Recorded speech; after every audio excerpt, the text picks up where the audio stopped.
أما بعد فأعوذ بالله من الشيطان الرجيم بسم الله الرحمن الرحيم ألا إن أولياء الله لا خوف عليهم ولا هم يحزنون الذين آمنوا وكانوا يتقون آمنت بالله صدق الله مولانا العظيم إن الله وملائكته يصلون على النبي يا أيها الذين آمنوا صلوا عليه وسلموا تسليما بلند آواز سے پڑھیے الصلاة والسلام عليك يا سيدي يا رسول الله وعلى آلك وأصحابك يا سيدي يا حبيب الله الصلاة والسلام عليك يا سيدي الله وعلى آلك وأصحابك يا رحمة للعالمين جلاله عم نواله وأعظم شانه وأتم برهانه کی حمد و ثنا لاکھوں کروڑوں درود نبی خوش خصال پیکر حسن و جمال دافع رنج و ملال صاحب جود و نوال سید الابرار احمد مجتبی محمد مصطفیٰ صلی اللہ علیہ وآلہ وسلم کی بارگاہ میں ہدیہ درود و سلام عرض کرنے کے بعد معزز محترم احباب ذی وقار بانیان محفل، مجھ سے پہلے تلاوت قرآن حجیب قرآن حکیم پیش کی گئی جو اللہ کا کلام اور مصطفیٰ جان رحمت صلی اللہ علیہ وسلم کا ایک عظیم معجزہ ہے،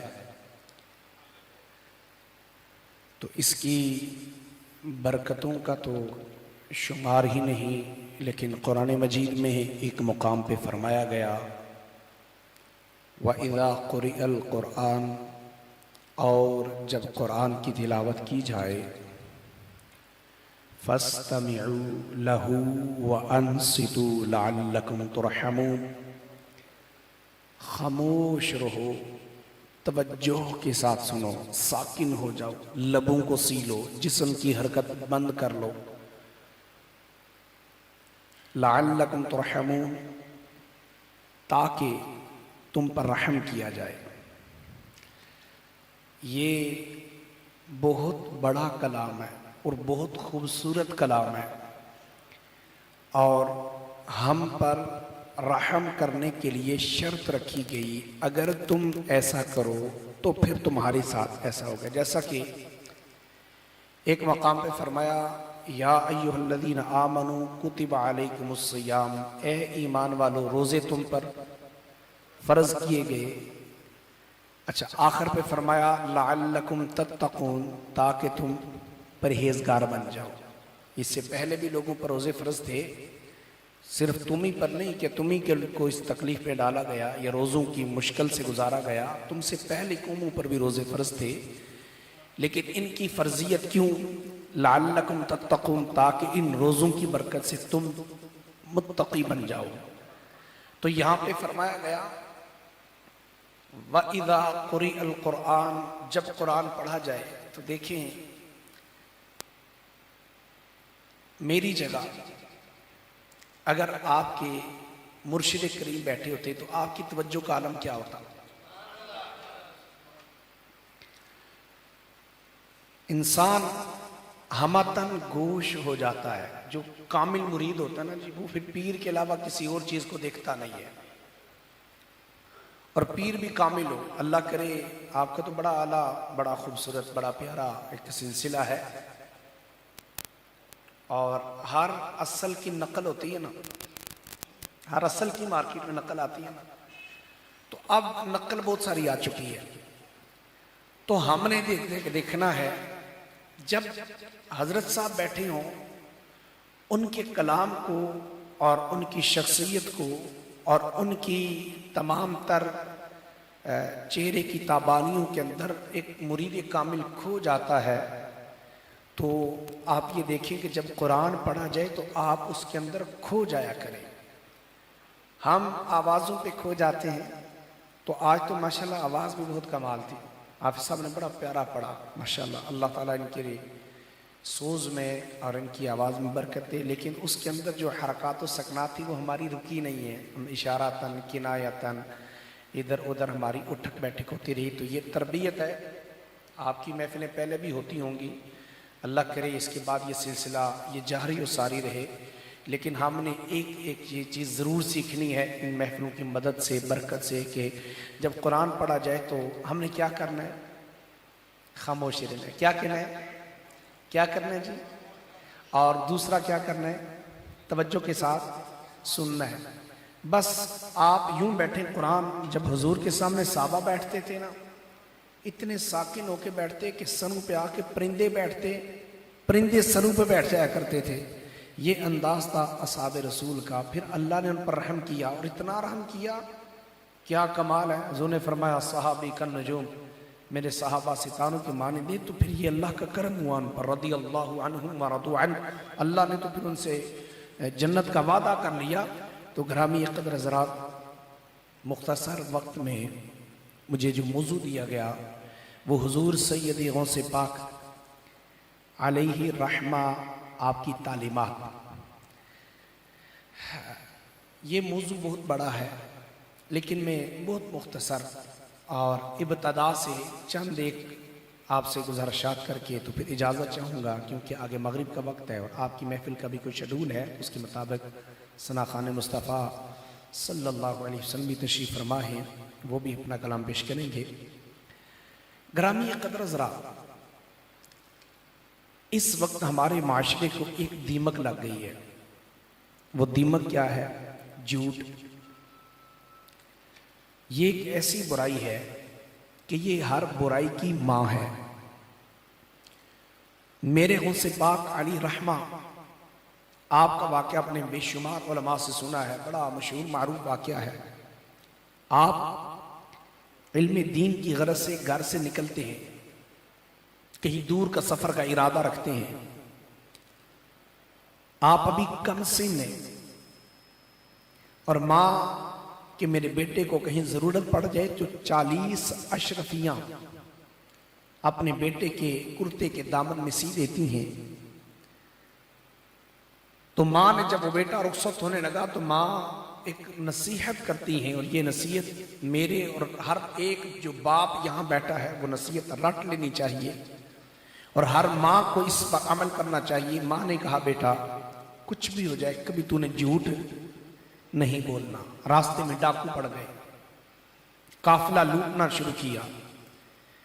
اس کم سن بچے کو ہر کوئی دیکھتا تو آگے گزر جاتا، بھلا اس کے پاس کیا ہوگا۔ ایک نے پوچھ لیا شہزادے تیرے پاس کیا ہے؟ کہا میرے پاس تو 40 اشرفیاں ہیں۔ اس نے سوچا مذاق کر رہا ہے، وہ آگے گزر گئے۔ اسی طرح ایک اور ڈاکو آیا لوٹتے لوٹتے، اس سے پوچھا تو اس نے بھی ایسا کہا۔ وہ اس کو پکڑ کے تو اپنے جو ان کا سردار تھا اس کے پاس لے گئے۔ اس نے دیکھا کہاں ہے؟ کہا یہ میرے کرتے کے دامن میں۔ دیکھا تو کرتے کے دامن میں۔ انہوں نے پوچھا کہ تو جھوٹ بھی بول سکتا تھا کہ میرے پاس نہیں ہے، تو نے ہمیں کیوں بتایا؟ کہا میں نے ماں سے وعدہ کیا ہے میں کبھی جھوٹ نہیں بولوں گا، وعدہ کیا کبھی جھوٹ، بس میں وہ اپنی ماں سے کیا ہوا وعدہ نبھا رہا ہوں۔ اب وہ کہتے ہیں نا نگاہ ولی میں وہ تاثیر دیکھی، بدلتی ہزاروں کی تقدیر دیکھی۔ جب انہوں نے یہ الفاظ کہے میں نے ماں سے وعدہ کیا ہے، تو اب ہر انسان کے سینے کے اندر دل دھڑکتا ہے، تو اس کو خیال آیا بھئی ماں سے کیا ہوا وعدے کی اتنی لاج ہے، اور ہم جو کر رہے ہیں اپنے رب سے کیے ہوئے وعدے اور یہ اللہ کی مخلوق کو ستانا اور لوٹ مار کرنا، ہم سے بڑا وہ بدقسمت بدبخت ہے۔ بس اللہ کے ولی کی صحبت اگر کسی کو چند لمحوں کے لیے بھی نصیب ہو جائے نا جی، اور میں آپ کو سچی بات بتاؤں، اللہ کے ولی کے پاس، اور ولی ہوتا ہی وہ ہے کہ جس کے پاس بندہ بیٹھے تو پھر اس کو اپنا آئینہ نظر آنا شروع، یار میں کیا ہوں، اس کو اپنی معرفت شروع ہو گئی۔ یہ عرف کیا ہے؟ بندہ کہتا ہے میرا نام فلاں خان صاحبوں میں، فلاں پیر صاحبوں میں، فلاں چودھری صاحبوں میں، فلاں ملک صاحبوں میں، فلاں وزیر صاحبوں میں۔ یہ پہچان نہیں ہے آپ کی کہ آپ کے نام کے ساتھ پیچھے کتنے القابات لگے اور آگے کتنے تغمے لگے، نہیں۔ پہچان یہ ہے کہ اپنی معرفت، اور اپنی معرفت کیا ہے کہ بندے کو حقیقت میں نظر آ جائے میری تخلیق کیا ہے اور مجھے بھیجا کس لیے گیا ہے، ابھی تک میں کون کون سے نکمے اور آوارہ کاموں میں رہا ہوں، اب مجھے ان کو درست و صحیح کیسے کرنا ہے۔ تو اللہ کے ولی کے پاس جب وہ شخص آیا، اس نے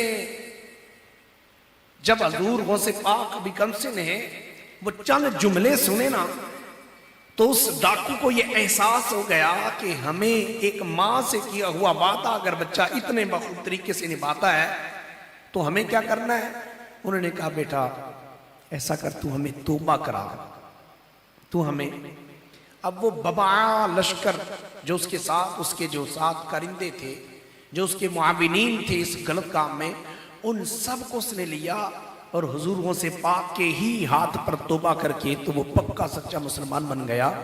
اب ہم دیکھیں، ہم ایک بہترین سلسلے کے ساتھ وابستہ ہیں، جو سلسلہ چاہے وہ جتنے بھی سلاسل ہیں، جو سلاسل طریقت کے ہیں، وہ ہمیں ایک ہی دروازے تک لے کے جاتے ہیں، اور وہ دروازہ مولا علی کا ہے، وہ دروازہ چار یاروں کا ہے۔ اور ان کے دروازے پہ پہنچ کے جس دروازے پہ ہم جا کے تو اپنی آپ کو ایک اعزازی اور فخر کے مقام پہ بڑے بڑے ولی جا کے سر ٹیکتے ہیں، وہ دروازہ جناب رسول اللہ صلی اللہ علیہ وسلم۔ جب تو ہر ایک ہمیں رہنمائی اسی در کی کرتا ہے، اسی طرف ہم نے چلے جانا ہے۔ تو اس کی بنیادی سب سے پہلا جو ہم سمجھتے ہیں کہ اس میں ایک قطرے کو، پورے دریا کو، ایک کوزے میں، پورے سمندر کو کوزے میں بند کرنا ہے، تو ہم نے سب سے پہلی تربیت یہ لی ہے کہ قرآن کہتا ہے یا ایھا الذین آمنوا قولوا قولا سدیدا، اے ایمان والو سیدھی بات کہو، سیدھی بات کہو۔ ایک اور مقام میں فرمایا یا ایھا الذین آمنوا اتقوا اللہ وکونوا مع الصادقین، اے ایمان والو اللہ سے ڈرو، سچوں کے ساتھ ہو جاؤ۔ ایک اور مقام پہ قرآن کہتا ہے یا ایھا الذین آمنوا لم تقولون ما لا تفعلون، اے ایمان والو تم وہ کیوں کہتے ہو جو تم خود نہیں کرتے۔ قرآن ہمیں بہترین رہنمائی فرماتا ہے۔ تو ہمیں اس حکایت سے یہ معلوم ہوا کہ ہر موڑ پر ہم نے سچ بولنا ہے۔ کیا کرنا ہے؟ سچ بولنا ہے۔ پھر قرآن کے ساتھ لگن وابستگی، یہ ہمارا دوسرا ایک سٹیپ ہے کہ ہم نے قرآن کے ساتھ، جیسے ماہ رمضان شریف گزرا، اللہ نے جس کو توفیق دی اس نے تراویح کے اندر قرآن سنا، جس کو توفیق دی اس نے خود سے قرآن پڑھا، جس کو توفیق دی اس نے ایک سے زائد قرآن مجید پڑھا، بار بار پڑھا۔ اور یہ پھر ایسی لگن کسی کو، یہ لگتی بھی کسی ایک ہی کو ہے ماہ رمضان میں، تو پھر وہ ہمیشہ سے اس لگن میں لگ جاتا ہے۔ تو پھر وہ زینے قرآن کے جب پڑھنا شروع ہوتا ہے، چڑھنا شروع ہوتا ہے، تو پھر یہ تو قرآن اتنا کمال یہ سبجیکٹ ہے، اتنا بہترین یہ کتاب ہے، اتنی اعلیٰ یہ ہسٹری ہے کہ جس نے اس قرآن کے سمندر میں غوطہ زن ہوا وہ کبھی پھر اس سے باہر نکلا ہی نہیں، نہ ہی اس کو کنارہ ملا، نہ ہی وہ شاداب ہوا کہ وہ سیر ہو گیا ہو۔ جب بھی قرآن پڑھے گا اس کو ایک نیا لطف آئے گا۔ یہ اللہ کی قرآن کا ایک عظیم معجزہ ہے۔ تو گرامی قدر حضرات، حضور سید غوث اعظم، ہم جن کا عرس مناتے ہیں، جن کی تقریبات کرتے ہیں، 11ویں شریف مناتے ہیں، جس طرح کہ آج بھی ہے، تو آپ کی والدہ ماجدہ، آپ کی والدہ ماجدہ جب آپ ماں کے پیٹ میں تھے، آپ کے والد گرامی کا انتقال ہو گیا، تو 4 برس کے جب ہوئے تو آپ کی والدہ لے کے گئیں کہ بچے کو قرآن مجید کے لیے اب بسم اللہ کرائیں۔ تو جب قاری صاحب کے پاس جا کے انہوں نے کہا جی میں اپنے بچے کو بسم اللہ کروانے آئی ہوں، تو جب استاد محترم نے ان کو اعوذ باللہ اور بسم اللہ پڑھائی تو پھر اس بچے نے قرآن سنا، نغمہ تو گھر سے پہلے ہی ملا تھا، قرآن پڑھنا شروع کر لیا، سورہ فاتحہ سے لے کے تو 18 پارے، بعض روایتوں میں بعض حضرات کہتے ہیں کہ 16 پارے آپ نے تلاوت کر دی. کتنے پارے؟ پارا. عمر کتنی ہے جی؟ 4 برس کی. 4 برس کی عمر ہے. آپ کے استاد حیران ہو کے پوچھتے ہیں بیٹا آگے پڑھ. کہا میری ماں کو اتنا ہی یاد تھا، میری ماں سے میں نے یہ اتنے سیکھا تھا. جب ماں سے پوچھا تو ماں نے کہا ہاں مجھے بھی اتنے یاد ہے. اب یہ سکھایا کیسے؟ کہتے نا گود ماں دیے درسگاہ پہلی، ایتھوں زندگی دا نصب العین بن دے، ایتھوں بابا خواجہ فرید بن کے دکھی دلان دی واسطے چین بن دے. شرم و حیا دی ماں جے ہوئے پیکر تے پھر پتر بھی لال سخی حسین بن دے. مسئلہ یہ ہے کہ اللہ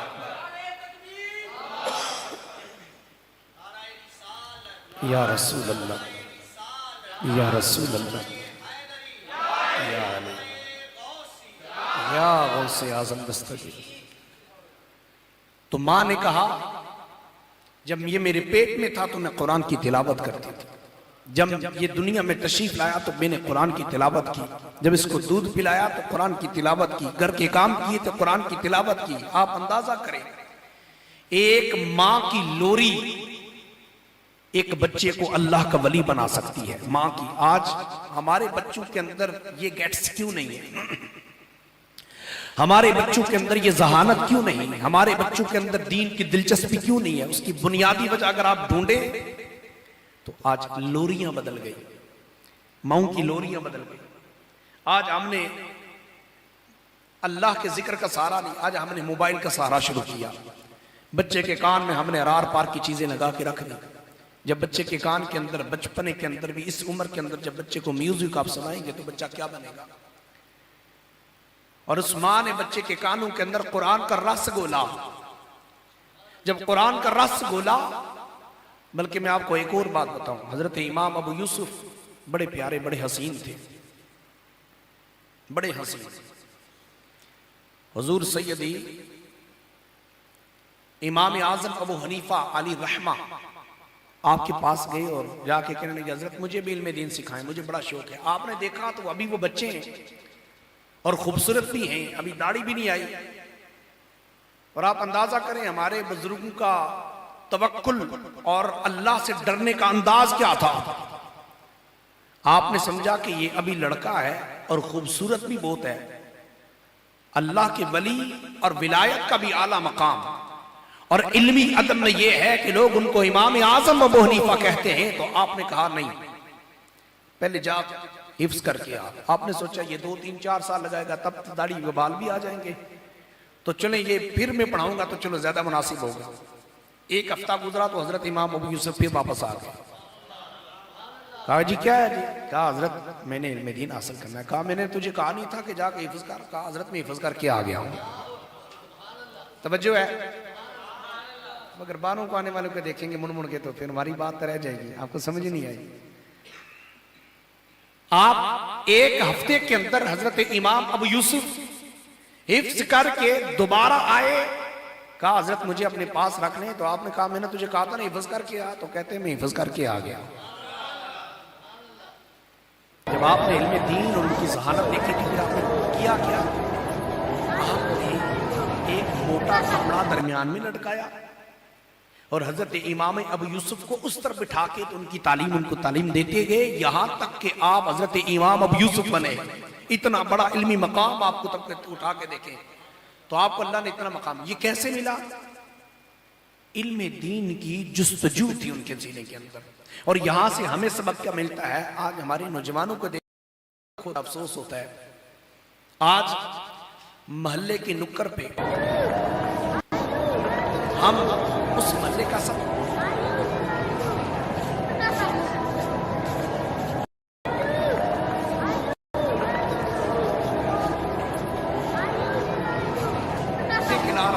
ہم اس پر توجہ نہیں کرتے. آئے روز طرح طرح کے معاملات ہوتے ہیں. وہ اپنے سگے بھائی کو بٹھائے گا لیکن وہ کسی دوسرے بچے کو بٹھاتا ہے. لیکن معاشرے کی ستم ظریفی یہ ہے کہ کسی کو جرت نہیں ملتی پوچھنے کی یا منع کرنے کی کہ آپ اٹھو چلو آپ کا یہ مقام نہیں ہے، چل تب تو کار پہنچو. تو دوبارہ منگے نہ دیکھے محلے کے اندر تو کسی کا بچہ لے کے بغل کے نیچے بیٹھے. اور بعد میں جب اس طرح کے معاملات ہوتے ہیں سارے ہی صف ماتم پہ آ کے بیٹھ جاتے ہیں. نہیں جی پھر بڑا افسوس ہوا, یہ معاشرتی برائی ہے جس کو ختم کرنے کے لیے کوئی تیار نہیں ہے. تو حضرت امام اعظم ابو حنیفہ کے سامنے امام ابو یوسف آئے پڑھنے کے لیے. خوبصورت تھے, داڑھی نہیں تھی, امرد تھے. اور میں نے روایت میں پڑھا ایک کماری لڑکی کے ساتھ 10 شیطان ہوتے ہیں اور خوبصورت لڑکے کے ساتھ 70 شیطان ہوتا ہے. انسان کو اتنے جلدی گمراہ کرتا ہے. تو آپ نے اس کو بیچ میں کپڑا لٹکایا اور موٹا کپڑا لٹکا کے آپ اس کو پردے میں رہ کے پڑھاتے تھے. یہ تقوی کا عالم تھا. اور ہم تو نہ تو اتنا تقوی ہے, مادیت کا دور ہے, نفس امارہ ہے, موبائل ہے, انٹرنیٹ کی غلاظتیں ہیں, طرح طرح کی بےہودگیاں ہمارے سامنے آج کھلی کھلی ہیں. تو ہم دیکھیں, اور میں آپ کو نہیں کہتا آپ محلے میں جا کے کسی کو اٹھائیں, لیکن میں یہ کہوں گا کہ آپ اپنے بچوں پہ نگاہ رکھیں کہ وہ کس کے ساتھ آتے, کس کے ساتھ جاتے, کہاں بیٹھتے ہیں. بعد کی پریشانی, پشیمانی, شرمندگی سے آج کا وقت ہمارے پاس اتنا عظیم ہے. آج اگر ان پھولوں کی ہم بہترین آبیاری کر لیں اور یہ کل جب تناور درخت بنیں گے تو ان کے سائے میں جب آپ بیٹھیں گے نا جی تو آپ کا دل باغ نہیں بلکہ باغ مدینہ بن جائے گا انشاءاللہ تعالی. تو گرامی قدر حضرات, وقت کی قلت ہے, بس 2 درس لے کے گئے. ایک ہم نے اپنا تعلق قرآن سے جوڑنا ہے, دوسرا ہم نے سچ بولنا ہے, تیسرا ہم نے جب قرآن کی تلاوت ہو تو ہم نے توجہ کے ساتھ سننا ہے. اور یہ اتنا بہترین قرآن ہے نا, اتنا پیارا یہ روح میں اترنے والا کلام ہے نا کہ جب قرآن کی تلاوت ہو آپ باہر سے جہاں بیٹھے ایک دم بس مؤدب ہو کے, پتہ ہی نہ ہو کسی چیز کا, قرآن میں غوطہ زن ہو جائے. حضور نے آخری خطبہ میں ارشاد فرمایا, بس آخری بات ہے, انا تارکن فیکم الثقلین. لوگ 2 بھاری چیزیں, ثقلین کہتے ہیں بھاری بار کو, میں 2 بھاری چیزیں تم میں چھوڑے جا رہا ہوں. اولہما کتاب اللہ, وہ پہلی کتاب ہے اللہ کی, قرآن ہے. خذوہ فاستمسکوہ, تم اس کو پکڑ رکھو, اس سے استفادہ حاصل کرو. حضور نے فرمایا دوسری کیا ہے, وعطرتی واہل بیتی, دوسری میں اپنی اہل بیت کو تم میں چھوڑے جا رہا ہوں. اور حضور نے قرآن کے بارے میں تو 1 مرتبہ ارشاد فرمایا کہ قرآن کو تھامے رکھنا. تو جب اہل بیت کی باری ہے حضور نے 3 بار فرمایا اذکرکم اللہ اہل بیتی, میں تمہیں اللہ سے ڈراتا ہوں اہل بیت کے معاملے میں 3 دفعہ. وجہ کیا بنی, حضور نبی پاک صلی اللہ علیہ وسلم نگاہ نبوت سے دیکھ رہے تھے قرآن سے آج بھی قرآن پہ کسی کا اختلاف نہیں ہے, لیکن لوگوں نے اہل بیت کے ساتھ 60 ہجری سے ہی بغاوت شروع ہو گئی. پھر اہل بیت کے ساتھ جو یزید کے دور میں ہوا, اور پھر اس کے بعد جیسے معاملات چلتے گئے لوگوں نے اہل بیت کو چھوڑنا. حضور نے فرمایا تم دونوں کو تھامے رکھو گے تو پھر کبھی گمراہ نہیں ہوگے. آج امت کی گمراہی ہے, ہم نے قرآن بھی چھوڑ دیا, ہم نے اہل کا دامن بھی چھوڑ دیا, اور وجہ اس کی پھر یہ معاملہ آپ پہنچا کہ ہم اس وقت یقیناً ہم بہت زیادہ اور اپنا بہت کچھ کھو چکے ہیں. اللہ کریم مسلمانوں کو پھر سے کھویا